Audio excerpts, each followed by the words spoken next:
न चीन, न इजराइल और न अमेरिका को था जरा भी यकीन, भारत उतार देगा काली 10,000 से भी बेहद घातक सीक्रेट वेपन। तो रातों रात चीन को पिनाका ने भी दिखा दिया महाविनाशक हथियार। ब्रह्मोस 2 के महाविनाशक अवतार के बाद फुल फॉर्म में भारत। दोस्तों, डीआरडीओ ने एक बार फिर करोड़ों भारतीयों को खुश होने का और दुश्मनों को जलकर के राख होने का बड़ा मौका दे दिया है। हिंदुस्तान ने ऐसा ट्रम्प कार्ड इजाद कर लिया है जो जंग में दुश्मन का डेथ वारंट होगा। वैसे अभी ब्रह्मोस 2 में जिरकॉन की तकनीक वाली खबर ने तूफान मचा ही रखा था कि अब एक साथ 2 महाविनाशक वेपन्स का नाम सुनकर के चीन के कान खड़े हो गए हैं। दोस्तों, जब से चीन और पाकिस्तान ने फिर से पूंछ उठाई है, तब से ही भारत ने ऐसी ऐसी मिसाइल रोधी टेक्निक्स को इजाद करने में कामयाबी हासिल कर ली है जो दुनिया के किसी भी कोने से लॉन्च हुई मिसाइल को हवा में ही राख कर देंगी। साथ ही भारत 5वीं पीढ़ी के फाइटर जेट से तहलका मचाने के लिए तैयार है। तो वहीं डायरेक्ट एनर्जी वेपन्स की रेंज में भारत एक के बाद एक धमाके कर रहा है। भारत का काली 10,000 सीक्रेट हथियारों की दुनिया का वो बेताज बादशाह है जिसकी तकनीक का दीवाना अमेरिका हुआ पड़ा है। और दोस्तों, इस वीडियो में मैं आपको काली लेजर वेपन के भी बाप से रूबरू करवाने वाला हूं जो भारतीय आसमान से दुश्मन पर 1-2 मिसाइलों से हमला नहीं करने वाला है बल्कि आसमान से मिसाइलों की बारिश कर देगा। डीआरडीओ का ये नया प्रोजेक्ट आपके होश उड़ाने वाला है। तो वही दोस्तों, एक साथ रॉकेट की बौछार करने वाला सिस्टम भी आपको दिखाने वाला हूं जिससे चीन इस कदर खौफजदा है कि बॉर्डर से उसने अपने नौसेकीय PHL-3 रॉकेट लॉन्चर को ही मूव करवा दिया है क्योंकि ये भारत के नए हथियार के सामने बोना साबित हो रहा है। तो चलिए दोस्तों, जानते हैं भारत ने किस ब्रह्मास्त्र की खोज कर डाली है और ये गुप्त फोर्स कहां कमान संभाल रही है।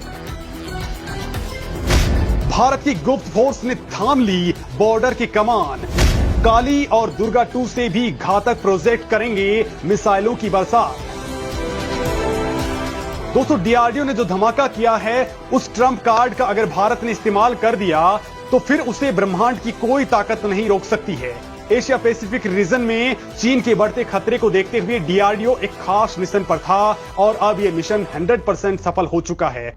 वैसे दोस्तों, अभी इसके बारे में ज्यादा जानकारी सामने नहीं आई है, लेकिन दोस्तों इसको लेकर के कुछ खुफिया रिपोर्ट सामने आई हैं जिनमें खुलासा हुआ है कि भारत प्रोजेक्ट वेदा के साथ अब तहलका मचाने को तैयार है।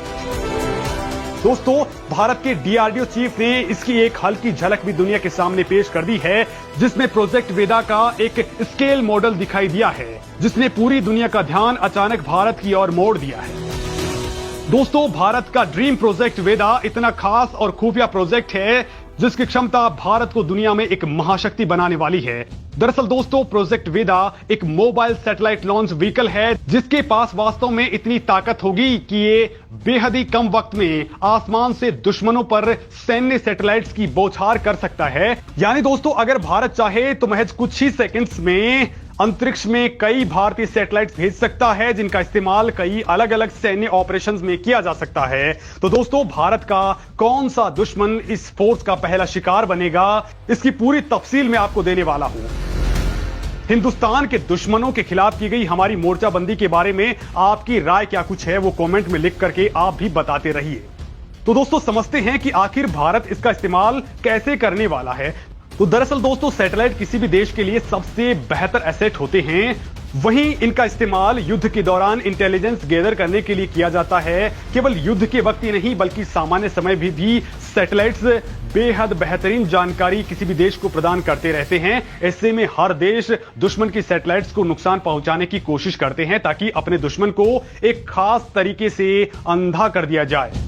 और आप इन दिनों देख ही रहे हैं कि किस तरह से चीन भारत की मिसाइलों को हिट करने के लिए लगातार कोशिश कर रहा है। कोई भी देश दुश्मन की सैटेलाइट्स को तबाह करने के लिए ज्यादातर ए-सैट यानी एंटी-सैट मिसाइल का इस्तेमाल करता है और दुनिया में केवल गिनती के ही देश हैं जिनके पास ये टेक्नोलॉजी मौजूद है। उनमें से भारत भी एक है और चीन के पास भी एंटी सैटेलाइट मिसाइल टेक्नोलॉजी मौजूद है। यानी कि देखा जाए तो युद्ध के दौरान चीन भारत के सैटेलाइट्स पर एक के बाद एक हमले कर सकता है। ताकि भारत को इंटेलिजेंस लेने से रोका जा सके। लेकिन भारत अब चूंकि इस चीज को समझ चुका है, इसलिए भारत ने पहले से ही इसकी तैयारी कर ली है। और अगर युद्ध के दौरान चीन भारत के सैटेलाइट्स पर हमला करता है तो हम ये मानकर चलते हैं कि भारत के सारे सैटेलाइट चीन अपने सैटेलाइट मिसाइलों के जरिए गिरा सकता है।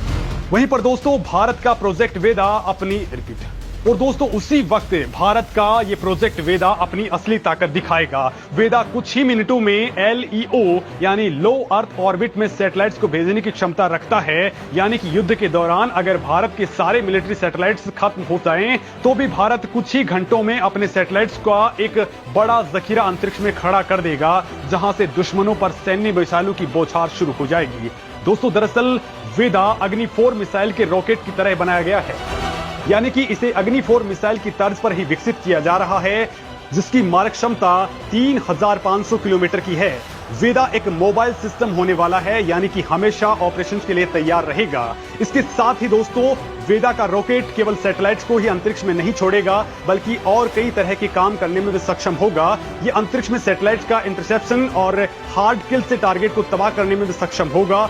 यानी दोस्तों वेदा एक ऐसा रॉकेट होने वाला है जो बस अंतरिक्ष में ढेरों सैटेलाइट्स को कुछ ही घंटों में लॉन्च करने की क्षमता रखेगा, बल्कि ये दुश्मन के सैटेलाइट्स को तबाह करने की काबिलियत भी रखेगा। यानी कि ये काफी वर्सेटाइल सिस्टम होने वाला है।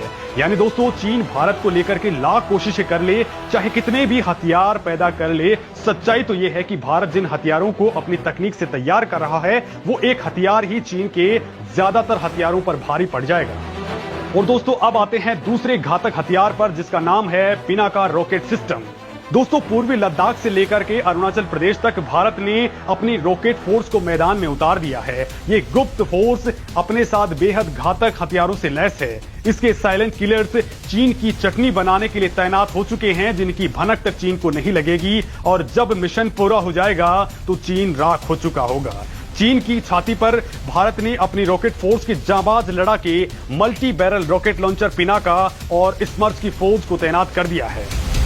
और दोस्तों इनकी काबिलियत की अगर हम बात करें तो पिनाका रॉकेट लॉन्चर स्वदेशी है, जिसकी बैटरी में 6 फायरिंग यूनिट यानी लॉन्चर्स लगे होते हैं। एक लॉन्चर में 12 ट्यूब होती हैं, यानी कि एक बैटरी में कुल मिलाकर के 72 रॉकेट होते हैं। और केवल 44 सेकंड में ये सारे के सारे रॉकेट लॉन्च हो जाते हैं।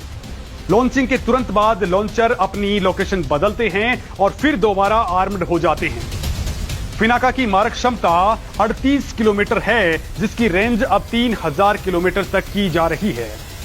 और दोस्तों एक साथ पूरी बैटरी दागने पर दुश्मन के करीब 1 वर्ग किलोमीटर का इलाका पूरी तरह से तबाह हो जाता है। यानी आसान लफ्जों में अगर मैं आपको कहूं तो पिनाका जब फायर होता है तो महज 44 सेकंड्स के भीतर ही रॉकेट्स और मिसाइलों का ऐसा तूफान आ जाता है, जिसमें 38 किलोमीटर से लेकर के 300 किलोमीटर दूर 1 किलोमीटर की परिधि में बैठे दुश्मन और उसके तमाम हथियारों का समूल नाश होना तय है। बिजली की सी रफ्तार से जब 44 सेकंड के भीतर 72 रॉकेट फायर होते हैं तो लगता है कि मानो मिसाइलों का सैलाब आ गया हो, जो मौत बनकर दुश्मन को अपने साथ बहा ले जाने को आमादा हो। पिनाका की ताकत का अंदाजा इस बात से लगा सकते हैं कि इसमें 1 सेकंड में करीब 2 रॉकेट फायर होती है। इसकी यही खूबी है और मारक क्षमता इसे दुश्मन का काल बनाती है। और दोस्तों अब भारत ने इस पिनाक का भी बाप तैयार कर लिया है। भारत ने पिनाका मार्क 3 तैयार कर लिया है और इसकी रेंज अब 38 किलोमीटर से बढ़कर के 300 किलोमीटर तक हो चुकी है। ये एक गाइडेड रॉकेट वेरिएंट होगा। दोस्तों पिनाका मार्क 3 के तूफान का ऐसा खौफ मिलने वाला है कि चीन ने अभी ही अपने नाकारा PHL-3 नाम के रॉकेट लॉन्चर को मूव कर दिया है। दोस्तों भारत अपनी रॉकेट आर्टिलरी को और ज्यादा मजबूत कर रहा है, जो आने वाले वक्त में चीन और पाकिस्तान को चुटकियों में मसलने का मादा रखेगी। आप क्या कुछ इस मामले में सोचते हैं? कमेंट करके जरूर बताइए।